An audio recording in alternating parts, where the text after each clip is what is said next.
ምንዱባን ደራሲ ቪክተር ሂዩጎ ተርጓሚ ዮሐንስ ገብረጻድቅ በዮብ ኢንተርቴይንመንት ተዘጋጅቶ የቀረበ ክፍል 7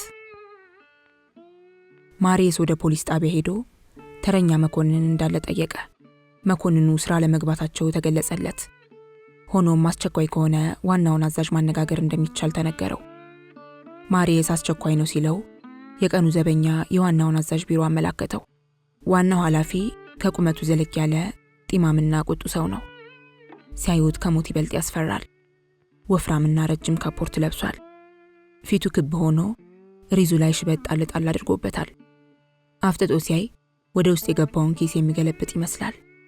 ጠቅላላ ሁኔታውን ሲያጤኑ ከጆንድሬ የተለየ አይደለም። ሆኖም የሕግ ሰው በመሆኑ ብቻ ከተኩላ ውሻን ማየት እንደሚሻል አይነት ትርኢት ነበር ለማሪየስ። ጉዳዩ ምን ነበር ብሎ አክብሮት በተለየው አነጋገር ሲጠይቀው እኔ እንኳን የፈለግኩት የዕለቱን ተረኛ መኮንን ነበር አለ ማሪየስ። እርሱ ስላልመጣ እኔ በእርሱ ምትክ ጉዳይህን ልፈጽምልህ እችላለሁ። ጌታዬ ትልቅ ሚስጥር ነው ብሎ ማሪየስ ሲናገር ተናገራ ታዲያ አለው የጣቢያው አዛዥ። እና ደግሞ በጣም አስቸኳይ ነው ሲለውም ይሁና ሐሳብህን በቶሎ ልስማው አለ አዛዡ ቆጣ ብሎ። ዋናው አዛዥ ይህን ተናግሮ ዝም አለ።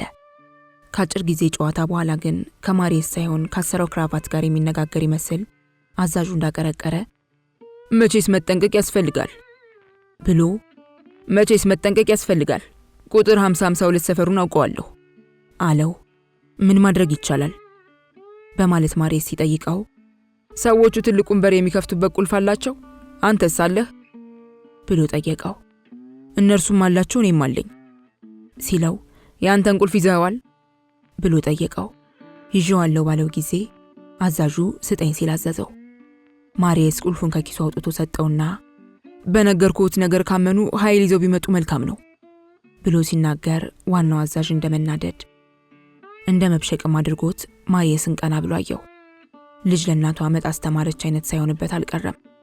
ቢሆንም የሰማውን ናቅ አድርጎ በመተው ከካፖርቱ ግራና ቀኝ ኪስ 2 ሽጉጥ አውጥቶ ሁለቱንም በችኮላ ለማሪየስ ሰጠው። ይዛቸው ወደ ቤት ተመለስና ክፍል ውስጥ ተደበቅ። ስትገባ ባያዩህ ጥሩ ነው። ወደ ውጭ ወጥቷል ብለው እንዲያስቡ ድምጽ አታሰማ። ሽጉጦቹ ጥይት አለባቸው። እንዳልከው ከሆነ ክፍሎቻችሁ የሚያገናኘው ግድግዳ ቀዳዳ አለው። ሰዎቹ መጥተው ከክፍሉ ውስጥ ከገቡና ነገሩ አንተ ባልከው አይነት ሲጀመር አንድ ጊዜ ተኩስ። ሆኖም ጥሩ ሰዓት ነው በምትልበት ጊዜ ብቻ ተኩስ። ከዚያ በኋላ የኔ ጉዳይ ይሆናል። ማሪየስ ሽጉጡን ይዞ ለመውጣት ሲል ዋናው አዛዥ አናገረው። ከአሁን ሰዓት ጀምሮ እስከ ማታ ብትፈልገኝ እኔ ከዚሁ ሰለሞን ራስህ ልትመጣ ወይም ሰው ልትልክብኝ ትችላለህ። አንተ ከመጣ ዣቬር ብለህ ጠይቅ። ማሪየስ እጅ ነስቶ ወጣ። የማይደርስ የለም። ሰዓቱ ደረሰ። ደመና ስለነበር ገና በ12 ሰዓት ላይን ያዝ ማድረግ ጀምሯል። ማሪየስ ወደ 5052 ተመለሰ። ትልቁ በር ክፍት ስለነበር ቀስ ብሎ ድምጽ ሳያሰማና ማንም ሳያየው ከክፍሉ ውስጥ ገባ። ካልጋው ጫፍ ቁጭ አለ። ልቡ በኃይል ይመታ ጀመር። ከጥቂት ደቂቃዎች በኋላ ምን ሊሆን እንደሚችል አሰላሰለ። በአንድ በኩል የወንጀል ሙከራ ሲደረግ፣ በሌላ በኩል ፍትህ ሲሰፍን ታየው። ልቡ ግን አልፈራም። የህይወት አጋጣሚን መጋፈጥ ደስ እንደሚለው እንደማንኛውም ሰው እርሱም ደስ አለው። የተወጠነው ነገር ህልም እንጂ እውነት አልመሰለውም። የተወሰኑ ደቂቃዎች እንዳለፉ ማሪየስ በር ሲከፈት ሰማ። ሁለቱ ልጆች በር ከፍተው ሲገቡና አባታቸው ሲጮህባቸው አዳመጠ። ቀጥሎ የብዙ ሰዎች ድምጽ በሩቁ ተሰማ።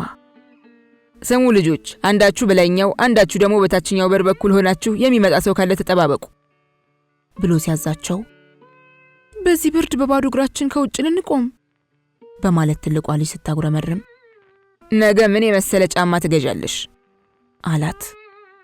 ማሪየስ ከለመደው ቦታ ወጥቶ መጠባበቅ እንዳለበት አስታውሶ ቀዳዳው ከነበረበት አካባቢ ወጥቶ ቁጭ አለ።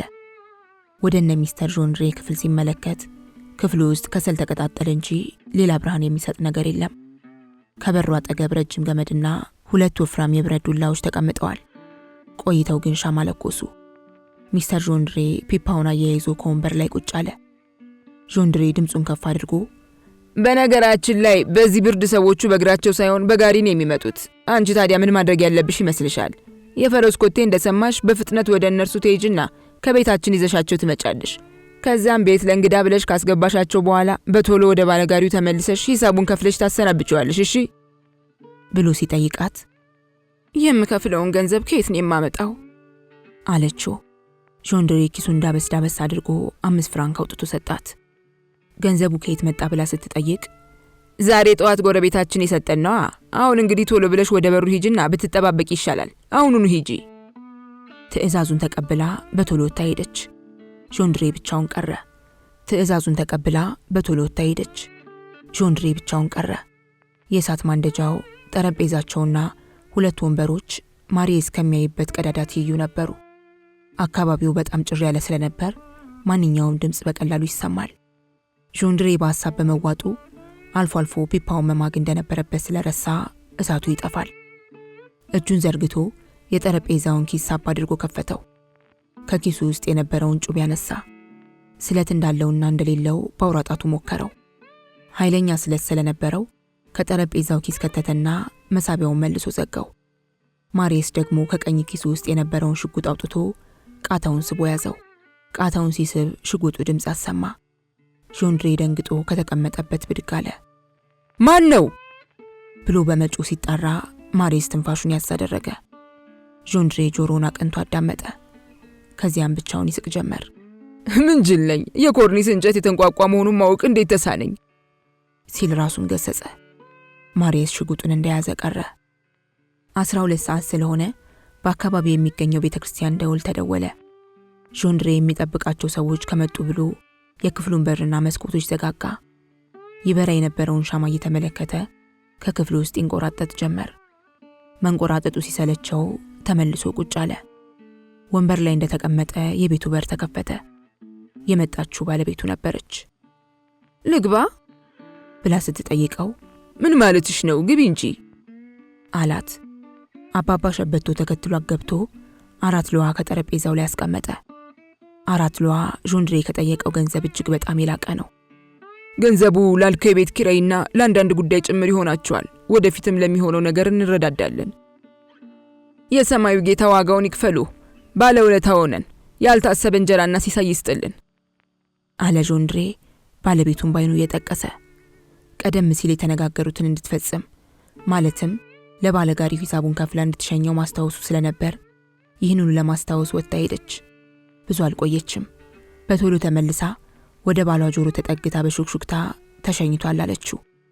ኃይለኛ ዝናብ ይጥል ስለነበር ጋሪው ሲሄድ አልተሰማም። ሚስቱ ወደ ውጭ ወጣ ሳለ ጆንድሬ ለአባባ ሸበቶ ወንበር አቀረበለት። እርሱም ከእንግዳው ፊት ለፊት ተቀመጠ። በዝናቡ ኃይለኝነት የተነሳ አካባቢው በጣም ጭር ብሏል። ጊዜውም ጨልሟል። አልፎ አልፎ የሚሰማ ኃይለኛ መብረቅም ስለነበር በጣም ያስፈራል። 2 ወንዶች ገጽ ለገጽ እየተያዩ ተቀመጡ። ሴቷ ጥግ ይዛ ቆማለች። 2 ሴቶች ልጆች ውጭ ሆነውና ጥቂት ራቅ ብለው ጥግ ይዞ በመቆም የሚመጣ ሰው እንዳለ ይጠባበቃሉ። አባባ ሸበቶ በሰራው በጎ ተግባር ደስ ስላለው ፊቱን ፈካ ሲያደርግ፣ ጆንድሬ ግን በውሸት ፈገግታ ራሱን ለማስዋብ ተጣጣረ። ማሪየስ ከመወጣጫ ላይ ወጥቶ በቀዳዳ ወደ ታች እያየ ሽጉጡን በእጁ ይዞ ቃል ሳይተነፍስና ድምጽ ሳያሰማ ቁጭ ብሎ የሚሆነውን ይጠባበቃል። ተንኮል ቢያስቡ በፍጥነት ጣልቃ በመግባት ይህን ደግ ሰው አድነዋለሁ የሚል እምነት ስላደረበት ደስ ብሎት ጣቱን ከሽጉጡ ቃታ ላይ ያሳረፈ። የፖሊስ ኃይል በአካባቢው አድፍጦ እንደሚጠባበቅ ማሪየስ ያውቃል። በተጨማሪም ለረጅም ጊዜ ሲያስጨንቀውና አንጀቱን ሲያሳርር የቆየው የኮዜት ጉዳይ በዚህ አጋጣሚ መፍትሄ እንደሚያገኝ ተማምኗል። ጆንድሬ አባባ ሸበቶን ሲያወራ ቀደም ሲል ያላየው ሰው ከወደ ኋላ ውልብ ብሎ ሲያልፍ ማሪየስ ይመለከታል። ሰውየው የሚራመደው ድምጽ እንዳያሰማ ተጠንቅቆ ሲሆን እርሱም እንደ ጆንድሬ ያረጀና የተቀዳደደ ልብስ ለብሷል። መጫሚያ ሳያደርግ በባዶ እግር ነው የሚሄደው። ክንዱ ላይ ንቅሳት አለው። ፊቱን ከሰል ቀብቶ ሸለመጥማጥ መስሏል። ጓዳ ውስጥ ከነበረው በርጩማ መሳይ ነገር ላይ ተቀመጠ። ጨለማ ስለነበር በቅጡ አይታይም። ይህ ሰው የተቀመጠው ከአባባ ሸበቶ ጀርባ ሲሆን አባባ ሸበቶም ጀርባውን ስለከበደው ማሪየስ እንዳደረገው እርሱም ዞር ብሎ አየ። ማን ነው እርሱ ሲለው ጎረቤቴ ነው ሲል ጆንድሬ መለሰለት። በዚያ ሰፈር ንጥረ ነገሮችን ሰርተው የሚያወጡ ፋብሪካዎች ስለነበሩና ፋብሪካዎች ውስጥ የሚሰሩ ሰዎች ከስራ ሲወጡ ፊታቸው እንደ ጥቀርሻ መጥቆር የተለመደ ስለነበር የሰውየው ፊት መጥቆር አባባ ሸበቶን አላስደነገጠውም። ስለዚህ ወደ ጨዋታቸው በመመለስ ይቅርታ ምን ነበር ያልከው? ሲል ጆንድሬን ጠየቀው። ልለውማ የነበረው ጌታዬ አንድ ልሸጥ የምፈልግ ስዕል አለኝ እያልኩ ነበር ሲል ፈገግታ በተሞላበት አይን እያየ መለሰለት። በዚህ ጊዜ በር መከፈቱን የሚገልጽ ድምፅ ከወደ በሩ ተሰማ። ሁለተኛው ሰው ከነበሩበት ክፍል ገባ። ሰውየው ከጆንድሬ ባለቤት አጠገብ ከነበረው አልጋ ጫፍ ሄዶ ተቀመጠ። ይህኛው ሰውም ፊቱን ጥላሸት ተቀብቷል። ሰውየው ድምፅ ሳያሰማ ዝግ ብሎ ቢገባም አባባ ሸበቶ አይቶታል። ከቁጥር አያስገቧቸው፣ እንደሌሉ ቁጠራቸውና እኛ ጨዋታችንን እንቀጥል። እንዳላዩ ሆነው ዝም ይበሏቸው። ይኸውልዎ ያንን ስዕል ለመሸጥ ፈልጌ የሚገዛኝ አላገኘሁም ሲል እንግዳውን ለማዘናጋት ስዕሉን በጣቶቹ ያመላከተ ጆንድሬ የባጤ ቆጡን ቀባጠረ። ከዚያም ብድግ ብሎ ተነስቶ ስዕሉ ወደ ነበረበት ግድግዳ ሄደ። የሆነ ስዕል መሳይ ነገር ተሸፍኖ ኖሮ ገለጠው። የበራው ሻማ ብርሃን ደካማ ስለነበር አባባ ሸበቶ ስዕሉን በጉሉ ለማየት አልቻለም። ሰውየው ምን ለማድረግ እንደፈለገ ማርየስም ስላልገባው ግራ ተጋባ። ታዲያ ይሄ ምንድን ነው? ሲል አባባ ሸበቶ ጠየቀው። አገራችን ውስጥ ዝና የገነነ ሰዓሊ የሳለው ስዕል ነዋ ጌታዬ። ስዕሉ ብዙ ነገር ስለሚያስታውሰኝ ልክ እንደ ልጆቼን የምወደው፣ ሆኖም በችግር ምክንያት ከኔ ጋር ላቆየው አልችልም። ስለዚህ ምርጫ ስለሌለ ልሸጠው ፈልጋለሁ ሲል ጆንድሬ ጮክ እያለ በሐዘኔታ ተናገረ። በአጋጣሚ ይሁን በጥርጣሬ አባባ ሸበቶ ስዕሉን እያየ ወደ ኋላ ፊቱን ሲያዞር 4 ሰዎች ጓዳ ውስጥ እንዳሉ ተመለከተ። 3ቱ ካልጋ ጠርዝ ላይ ተቀምጠዋል። 4ኛው ቆሟል። 4ቱም ፊታቸውን ጥላሸት ቀብተዋል። አልጋ ጫፍ ላይ ከተቀመጡት መካከል አንደኛው ግድግዳ ተደግፎ ያሸለበው ይመስል አይኑን ጨፍኗል። ይህ ሰው በእድሜ ጠና ያለ ሲሆን ጸጉሩ ሸበቶ ሳለ ፊቱን ጥላሸት ስለቀባው በጣም ያስፈራል። የተቀሩት 2ቱ ልጅ እግሮች ሲሆኑ አንደኛው ጢሙን፣ ሌላኛው ደግሞ ጸጉሩን አሳድጓል። ማንኛቸውም ቢሆኑ ጫማ አላደረጉም። የአባባ ሸበቶ አይን ከነዚህ ሰዎች ላይ መተከሉን ጆንድሬ ተገነዘበ። ጓደኞቼ ከመሆናቸውም በላይ ጎረቤቶቼ ናቸው። ፊታቸው የጠቆረው ከሰል ማምረቻ ውስጥ ስለሚሰሩ ነው። የእነርሱ ከዚህ መገኘት አያስጨንቆት። ስዕሉን ቢገዙኝ በጣም ነው ደስ የሚለኝ። ባይፈልጉት እንኳን ለኔ ብለው ይግዙኝ። እኔ ደግሞ እርሶን ብዙ ገንዘብ አልጠይቅም። ለመሆኑ ስዕሉ ስንት የሚያወጣ ይመስሎታል? አባባ ሸበቶ የጆንድሬን አይን እየጠበቀ መኝታ ቤት የሚሰቀል አይነት ስዕል በመሆኑ 3 ፍራንክ ቢያወጣ ነው ሲለው ጆንድሬ ረጋ ባለ መንፈስ ገንዘብ ከያዙ 1000 ክራውን ይበቃኛል አለ። አባባ ሸበቶ ራመድ ብሎ ጀርባውን ለግድግዳ ሰጠ። በግራው በኩል ጆንድሬ ቆሟል። የጆንድሬ ባለቤትና 4ቱ ሰዎች በስተቀኙ ናቸው። አሁንም ሰዎቹ ከነበሩበት አልተነቃነቁም። እንዲያውም ከናካቴው እርሱን አያዩትም። ጆንድሬ መለፍለፉን ቀጠለ። በዚህ ጊዜ አባባ ሸበቶ ይህ ሰው ችግር ያሳበደው ነው ሲል አሰበ። የኔ ጌታ ስዕሉን ካልገዙኝ አለ ጆንድሬ። ሌላ የገቢ ምንጭ ስለሌለኝና ብዙ ችግር ስለደረሰብኝ ወንዝ ውስጥ ገብቼ ራሴን አጠፋለሁ። ጆንድሬ ይህን ያለው አባባ ሸበቶን እያየ አልነበረም። የአባባ ሸበቶ አይን ግን ከጆንድሬ ላይ ተተክሏል። ማርየስ ከላያቸው ሆኖ አይኑን ተራ በተራ ከሰዎቹ ላይ ያሳርፋል። ይህ ሰው አሁን እውነትም ሞኝ ሰው ነው ወይስ ቂላቂል ሲል ማርየስ ራሱን ጠየቀ። ጆንድሬ ግን ራሴን ማጥፋት አለብኝ እያለ ደጋግሞ ተናገረ። የጆንድሬ ሰውነት በድንገት ተለዋወጠ። ፊቱ በደስታ ፈካ። ወደ አባባ ሸበቶ ተጠግቶ አሁን ችግሩና ጥያቄው ይሄ አይደለም። ለመሆኑ ታውቀኛለህ? አሁን ችግሩና ጥያቄው ይሄ አይደለም። ለመሆኑ ታውቀኛለህ?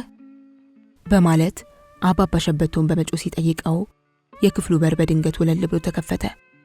ፊታቸውን በምናምን የሸፈኑ 3 ሰዎች እየዘለሉ ገቡ። አንደኛው ወፍራም የብረት ዱላ ይዟል። ሁለተኛው ትልቅ ቢላዋ፣ ሶስተኛው መጥረቢያና ትላልቅ ቁልፎችን ይዟል። ለካ ጆንድሬ እነዚህን ሰዎች ነበር የሚጠብቀው። ጆንድሬ ብረት ዱላ ከያዘው ሰውዬ ጋር ንግግር ጀመረ። ሁሉም ነገር ዝግጁ ነው ብሎ ሲጠይቀው አሁን ሲል መለሰለት። ጆንድሬ ቀጠለና ታዲያ ሞንት ፐርናንስ የት አለ በማለት ሲጠይቀው ከውጭ ሆኖ ከልጅ ጋር ቆሞ እያወራ ነው አለው። ከየትኛዋ ጋር ብሎ ሲጠይቀው ከትልቋ ጋር አለው። ቀጥሎም መንገድ ላይ የቆመ ጋር ያለ ብሎ ሲጠይቀው አሁን ሲል መለሰለት። ሰረገላስ ተዘጋጅቷል ሲል ጠየቀ። ተዘጋጅቷል አለው። ፈረሶቹስ ብርቶች ናቸው ብሎ በጠየቀ ጊዜም በጣም አለው። ሰረገላውን እንዲቆም ካዘዝኩት ስፍራ ነው የቆመው? በትክክል። በጣም ጥሩ ሲል ጆንድሬ ተናገረ በእርጋታ። አባባ ሸበቶ ግን ቀልቡ ተገፈፈ። ወጥመድ እንደገባች አይጥ አይኑ ተቅበዘበዘ። ሆኖም የፍርሃት ምልክት ሳይታይበት ከነበረበት በዝግታ ተነቃነቀ። ከጥቂት ደቂቃዎች በፊት ወገቡ የጎበጠ ሽማግሌ ይመስል የነበረው ሰው በድንገት ግስላ ሆነ። ፊታቸውን ጥላሸት ከቀቡ ሰዎች መካከል ሶስቱ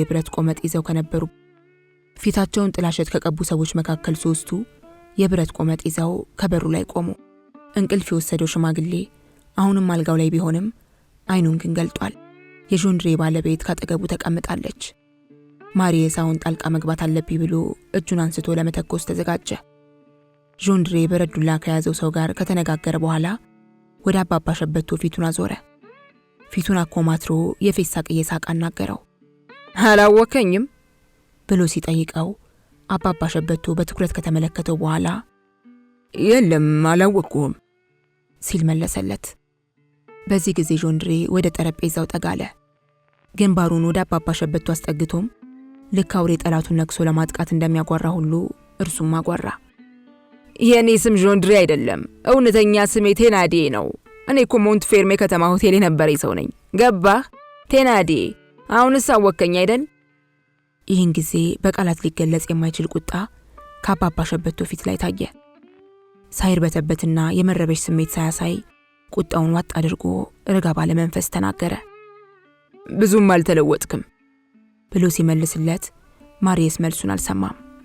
በሰማው ነገር ግን ክውን ያለው። ጆንድሬ ስሜ ቴናዴ ነው ብሎ ሲናገር ጉልበቱ ከድቶት የሚወድቅ መሰለው። አቅም ስላጣ ግድግዳውን ተደገፈ። ልቡ በጦር እንደተወጋ ሰው የህመም ስሜት ተሰማው። ከወተርሉ ጦር ሜዳ የአባቱን ህይወት ማትረፉና አባቱም ሲሞት የዚህን ሰው ነገር አደራ ብሎ የተናዘዘውን አስታወሰ። ሽጉጥ ለመተኮስ ወደ ቃታው አቅንቶ የነበረው እጁ ፀሐይ እንደመታው ቅጠል ተዝለፈለፈ። ገባህ ቴናዴ ሲል ጆንድሬ ስሙን በድጋሚ ሲናገር ማሪየስ የያዘው ሽጉጥ ከእጁ ሊወድቅ ምንም ያህል አልቀረውም። ጆንድሬ ማንነቱን ጋር ሲያወጣ ከአባባ ሸበቶ ይበልጥ ማሪየስን የረበሸው። ማሪየስ ገና ስሙን ሲሰማ ይህ ሰው ማን እንደሆነ አወቀ። አባባ ሸበቶ ግን የጆንድሬን ማንነት በቶሎ አላስታወሰም። የሰውየው ስምና ሆቴል አባቱ ትቶለት ከሞተው ወረቀት ላይ ተጽፏል። የአባቱን አደራ ለማክበር ብዙ ቢጣጣርም ይህን ሰው ለማግኘት አልተሳካለትም ነበር። አሁን ግን በዚህ አይነት መልኩ ተገናኘው። ለካስ የአባቱን ነፍስ ያዳነው ሰው ሽፍታ ነው። ምን አይነት የሚገርም ጉድ ነው! ምንስ አይነት የህይወት አጋጣሚ ነው ሲል ጠይቆ የለም ህይወት ራሷ ትቀልዳለች ሲል አሰላሰለ። ይህን ቴናዴ የሚባለውን ሰው ቢያገኘው እግሩ ላይ ወድቆና ጫማውን ስሞ ሊያመሰግነው ለራሱ ቃል ገብቶ ነበር። እርግጥ ነው አሁን አግኝቶታል። ነገር ግን ማመስገኑ ቀርቶ ለፍርድ አሳልፎ ሊሰጠው ነው። ቀልድ ይመስላል፣ ግን አይደለም። ማሪየስ ያለበትን እናቴ በዚህ አይነት ሲያሰላስል ሐሳቡን መቋጨት አቃተው። ድንገት በገጠመው ፈተና እንኳን አባባ ሸበቶን ራሱንም ሊረዳ ስላልቻለ ህሊናውን መቆጣጠር ተሳነው። የደረሰው ነገር ራሱን አዞረው። የነገሮች አካሄድ ደግሞ እየተፋፋመ መጥቷል። እርሱ ግን ራሱን ሊስት ሆነ። ይህ በእንዲህ እንዳለ ካሁን በኋላ ቴናዴ እንጂ ጆንድሬ ብለን የማንጠራው ሰው ከወዲህ ወዲያ ያለ መንቆራጠጥ ጀመረ። የኩራትና ድል የማድረግ ስሜት ተሰማው። ቴናዴ በድንገት ወደ አባባ ሸበቶ ፊቱን አዙሮ ተበላ፣ ተዘፈነ፣ ተጠጣ፣ ተተፋ ሲል በመጮህ ተናገረ። እንደገና መንቆራጠጡን ቀጠለ። አይገርምም ሲል ጮኸ በድጋሚ።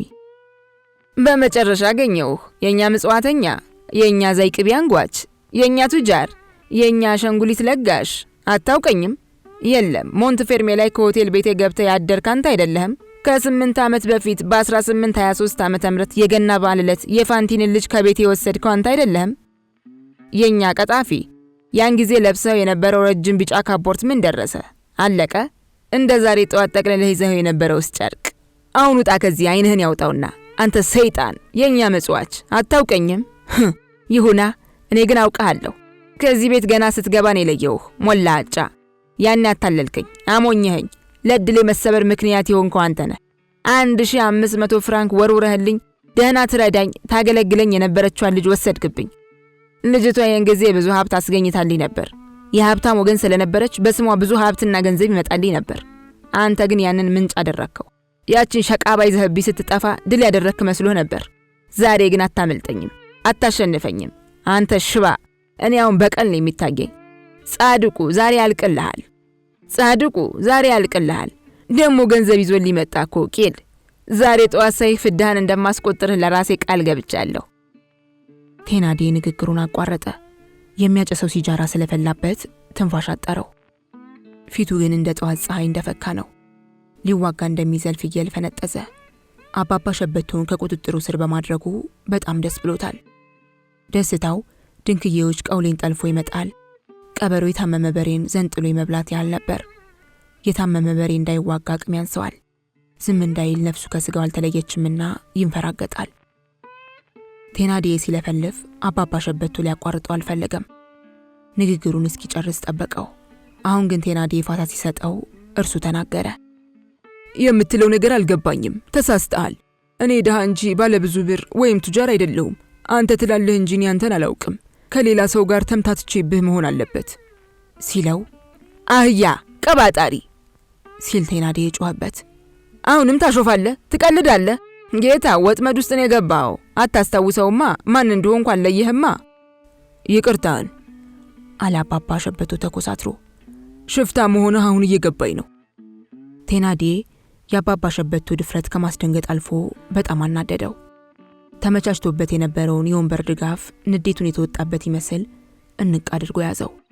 ባለቤቱ ሽፍታ የሚል ቃል ስትሰማ ካልጋ ጫፍ ተወረወረች። አትነቃነቂ ሲል ባለቤቱን አስጠነቀቃት። ወደ አባባ ሸበቶ ፊቱን አዙሮ ሽፍታ አልክ? እናንተ ሀብታሞች እኮ እኛን በዚህ ስም እንደምትጠሩ መቼ ያጣ ነው በማለት አሁንም ተናገረ። አዎ ተሸነፍኩልህ። እኔው ተደብቄና ተሰውሬ የሀፍረት ማቄን ለብሼ እኖራለሁ። የምበላው የምቀምሰውና የምልሰው የለኝም። ግን ሽፍታ ትለኛለህ። ይኸው 3 ቀን ነው እህል የሚባል ነገር ከቀመስኩ። አንተ ደራርበህ ለብሰሃልና ሞቆሃል። እኔን ግን ቆፈን ይዞ ያንቀጠቅጠኛል። አንተ አሽከር ቀጥረህ ፎቅ ቤት ውስጥ ትኖራለህ። እኔ ግን እንደ ከብት በረት ውስጥ አድራለሁ። አንተ ምግብ ስታማርት እኛ የማሽላ ቂጣ አሮብናል። ይህም አነሰና ሽፍታ ትለኛለህ። በአንድ ወቅት የግል የሆነ ስራ የነበረኝ ሰው ነኝ። የሚገርመው ደግሞ ሁላችንም ፈረንሳዮች በመሆናችን መሪ ለመምረጥ እኩል እንሰለፋለን። በላሁን ከላይህ ላይ ወጥተን ከመጨፈራችን በፊት የምትናዘዘው ነገር ካለ ተናዘዝ ብሎ ሲያፈጥበት አባባ ሸበቶ ዝም ብሎ አዳመጠው። በመካከሉ የፈረስ ኮቴ ስለተሰማ ሁሉም ቀናሉ። በእጁ መጥረቢያ የያዘው ሰው የሚፈለጥ ነገር ካለ እኔ ፈረካክሰዋለሁ ሲል ተናገረ። ይህን ጊዜ ለምንድነው ፊትህን የሸፈንክበትን ጨርቅ ያነሳው ብሎ ቴናዴ ሲቆጣው ለመሳቅ እንዲያመቸኝ ነው ብሎ መለሰለት። አባባ ሸበቶ ቁጣው ገንፍሎበት ቴናዴን ባይኑ ይጠብቀዋል። በሩ ላይ 3 ዘበኞች ቆመጥ ይዘው ስለሚጠብቁ ቴናዴ በጣም ተዝናንቷል። ከዚህም በላይ ሴትዮዋ እንኳን ባትቆጠር 9 ለ1 ናቸው። ስለዚህ አባባ ሸበቶን ናቅ በማድረግ ቴናዴ ፊቱን ወደ ባለመጥረቢያው አዞረ። አባባ ሸበቶ በዚህ ዕድል ለመጠቀም ወንበሩን በእግሩ ጠረጴዛውን በእጁ አሽቀነጠራቸው። ቀጥሎም በሚያስደንቅ ፍጥነት ተወርውሮ ለቴናዴ ጊዜ ሳይሰጠው መስኮት ከነበረበት ደረሰ። መስኮቱን ለመክፈትና ለመፈናጠጥ ጊዜ አልወሰደበትም። ሆኖም ገና ግማሽ ሰውነቱን እንዳስወጣ 6 ሰዎች ከኋላ ጎትተው ወደ ክፍሉ መለሱት። 3ቱ የከሰል ሰራተኞችም በዱላ ተረባረቡበት። የቴናዴ ባለቤት ደግሞ ጭንቅላቱን በወንበር መታችው። ጫጫታ ሲሰሙ ከውጭ ቆሞ የነበሩት ሌሎች ሽፍቶች ወደ ውስጥ ገቡ። አልጋ ላይ ተጋድሞ የነበረው ሽማግሌም እንደ ሰከረ ሰው እየተንገዳገደ መዶሻ ይዞ መጣ። የሞትና የሽረት ትግሉ ቀጠለ።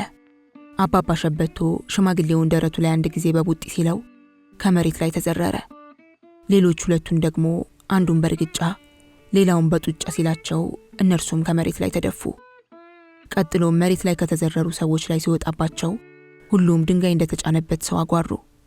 ይህን ጊዜ የተቀሩት 4 ሰዎች ከኋላ መጥተው እጆቹንና ወገቡን ጥርቅም አድርገው ይዘው አባባ ሸበቶን መሬት ላይ ከወደቁት የከሰል ሰራተኞች ላይ ጣሉት።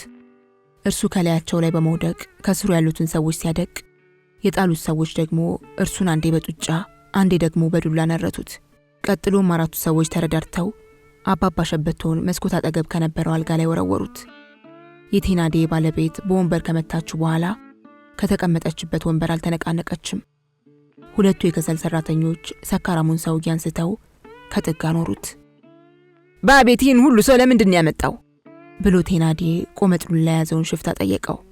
ቀጥሎም ይሄ ሁሉ ሰው አያስፈልግም ነበር ሲለው ሁሉም ካልመጣን ብለው ስላስቸገሩኝ ነው። ጊዜው ደግሞ አጉል ስለሆነ ምንም አይነት ስራ የላቸውም በማለት አስረዳው። አባባ ሸበቶ የተጣለበት አልጋ የሆስፒታል አልጋ አይነት ሲሆን ካልጋው ድጋፍ ጋር ጥፍር አድርገው አሰሩት። ስለዚህ እነርሱን ለመቋቋም ሆነ ራሱን ለመከላከል እድል አላገኘም። ጥብቅ አድርገው ካሰሩት በኋላ ከና አልጋው በእግሩ አቆሙት። ቴናዴ ወንበር አምጥቶ ከአባባ ሸበቶ አፍንጫ ስር ተቀመጠ። አውሬ ሆኖ የነበረው ቴናዴ አሁን ትንሽ ቀዝቀዝ ያለ መሰለ። ጌታው ብሎ ተናግሮ አባባ ሸበቶን ከበው የቆሙ ሰዎች ገለል እንዲሉለት ቴናዴ በአይኑ ከገረመማቸው በኋላ እስቲ ወደዛች ፈቀቅ በሉና ጌቶችን ላነጋግራቸው አላቸው። በንዴት ብዛት አረፋ ይደፍቅ የነበረው አፉ ለስለስ ብሎ ሲያየው ማርየስ ማመን አቃተው። ለውጡ በጣም አስደነቀው። ነብር የፍየል ጠበቃ ሲሆን መስማቱም እጅግ አስገረመው። ሁሉም ወደ በሩ ሲሄዱ ቴናዴ ተናገረ። ጌታው በመስኮት ዘለህ ለማምለጥ መሞከርህ ስህተት ነው። ባንይዝህ ኖሮ ወድቀህ ትሰባበር ነበር። አሁን መልካም ፈቃድህ ከሆነ በጥሞና እንነጋገር። በመጀመሪያ ግን ስላየሁት ነገር የአይን ምስክርነት ቃሌን ብሰጥ እወዳለሁ። ይኸውም እንደ ሴት እሪ ብለህ አለመጮህህን ነው። ሌባ ሌባ እያልክ ጥቂት መጮህ ይገባህ ነበር፣ ግን አላልክም። ገደሉኝ የሰው ያለህ የጎረቤት ያለህ እያልክም አልጮክም። ልትጮህ ትችል ነበር፣ ግን ጩኸት አላሰማህም። ለዚህም አድናቆት ይገባሃል። አለመጮህ ደግሞ ሳይበጅህ የቀረ አይመስለኝም። ምክንያት ቢኖረኝ ነው ይህንንም የምለው ጌታው። እኔ እንደማውቀው አንድ ሰው ጩኸት ቢያሰማ ማን የሚመጣው? ፖሊስ። ከፖሊስ በኋላ ምን ይከተላል? ፍርድ ቤት። ለመጮህ ያልፈለግከው ልክ እንደኛው ፖሊስ እንዲመጣና ፍርድ ቤት ለመቅረብ ስለማትፈልግ ነው። ያው የኔ ጥርጣሬ አንድ ለመደበቅ የምትፈልገው ነገር መኖር አለበት የሚል ነው። የኛ ምኞትና ፍላጎት ከዚህ የራቀ አይደለም። ስለዚህ አሁን በመግባባት ለመነጋገር እንችላለን። ቴናዴ ንግግሩን ስለጨረሰ ከመቀመጫው ተነሳ። ቀጥሎም ወደ እሳት ማንደጃው ሄደ። የከሰል እሳት ተያይዞ ነበር። ቴናዴ ተመልሶ ከአባባ ሸበቶ ፊት ቁጭ አለ። በቀጥል ይሻላል። አሁን የምንስማማ ይመስለኛል። ስምምነቱን ደግሞ በፍቅር ብናደርገው የተሻለ ነው። ቀደም ሲል የኔም እንደዚያ በቁጣ መገንፈል ስህተት ነው። እኔም አበዛሁት፣ ከመጠን በላይ ለፈለፍኩ። ለምሳሌ ቱጃር በመሆን ብዙ ገንዘብ ፈልጋለሁ ብዬ ተናግሬ ነበር። ይህ መቼም በሰውም ሆነ በእግዚአብሔር ፊት ትክክል አይሆንም። እንደ እውነቱ ከሆነ ሀብታም ብትሆንም የራስህ የሆነ ወጪ፣ የግል የሆነ እቅድ ሊኖርህ ይችላል። ማን ነው ለሀብቱ ለገንዘቡ ውጥን የማይነድፍ? እኔ ደግሞ አንተን ለማደህየት አልፈልግም። እኔ እንደ አንዳንድ ሰዎች መልካም እድል ስለገጠመኝ ብቻ እጅግ አጸያፊ የሆነ ስራ ለመስራት ምኞቴ አይደለም። ስለዚህ መሃል ቤት ለመገናኘት ብንችል ቀሪውን ጥቅሜን ለመሰዋት ፈቃደኛ ነኝ። እኔ አሁን የሚያስፈልገኝ 200,000 ፍራንክ ብቻ ነው። ይህን ስለ ኪሴ ውስጥ ይህን ያህል ገንዘብ የለም ትለኝ ይሆናል። እኔም 200,000 ፍራንክ ኪስ ውስጥ ተሸክመህ ትዞራለህ ብዬ አልገምትም። ቢሆንም የምጠይቅህ አንድ ነገር አለ። ይኸውም እኔ በቃል የምነግርህን በእጅ ጽሑፍህ እንድትጽፍ ነው። እንዴት ብዬ ነው ለመጻፍ የምችለው? ጥርቅም ተደርጌ ተጠፍሬና ታስሬ የለም እንዴ? ብሎ ሲጠይቀው ልክ ነህ፣ ይቅርታ አለ ቴናዴ። አልተሳሳትክም፣ ልክ ነህ ሲል መለሰለት። ቀጥሎም የእስረኛውን ቀኝ እጅ ነጻ ካደረገ በኋላ ቴናዴ መጻፊያ ሰጠው። አባባ ሸበቶ መጻፊያውን ተቀበለ። ቃሉን እንዲቀበለው ቴናዴ መናገር ጀመረ። የምወድሽ ልጄ ብሎ ሲጀምር እስረኛው ዘገነነውና ቴናዴን ቀና ብሎ አየው። እሺ ተወዳጇ ልጄ ብለህ ጻፍ አለ ቴናዴ። አባባ ሸበቶ ትእዛዙን ተቀበለ። ቴናዴም ቀጠለ። ፈጥነሽ እንድትመጪ በጣም አስቸኳይ ለሆነ ጉዳይ እፈልግሻለሁ። ይህን ማስታወሻ የሚሰጥሽ ሰው ካለውበት ይዞሽ ይመጣልና እጠብቅሻለሁ። ሳታመነችና ሳታወላዊ በቶሎ ድረሽ። አባባ ሸበቶ ጽፎ እንደጨረሰ አድራሻህን አክለበት ሲል አዘዘው። አባባ ሸበቶ ጥቂት አሰበና አድራሻውን ጻፈ። ቴናዴ ወረቀቱን አንስቶ ካየው በኋላ በደስታ ፈነደቀ። ቀጥሎ ውድ ባለቤቴ ሲል በመጮህ ተጣራ። ባለቤቱ በቶሎ እርሱ ወደ ነበረበት ተንደረደረች። ይኸውልሽ ደብዳቤው፣ ቀጥሎ የምትሰሪውን ታውቂያለሽ። ጋሪ ከደጅ ቆሞ ይጠብቅሻል። ፈጥነሽ ሂጂና በቶሎ ተመለሽልኝ። ሴትዮዋ ከሄደች በኋላ ከክፍሉ ውስጥ የቀሩት 5 ሽፍቶችና እስረኛው ነበሩ። ከዚያ በኋላ ክፍሉ ውስጥ ጸጥታ ሰፈነ።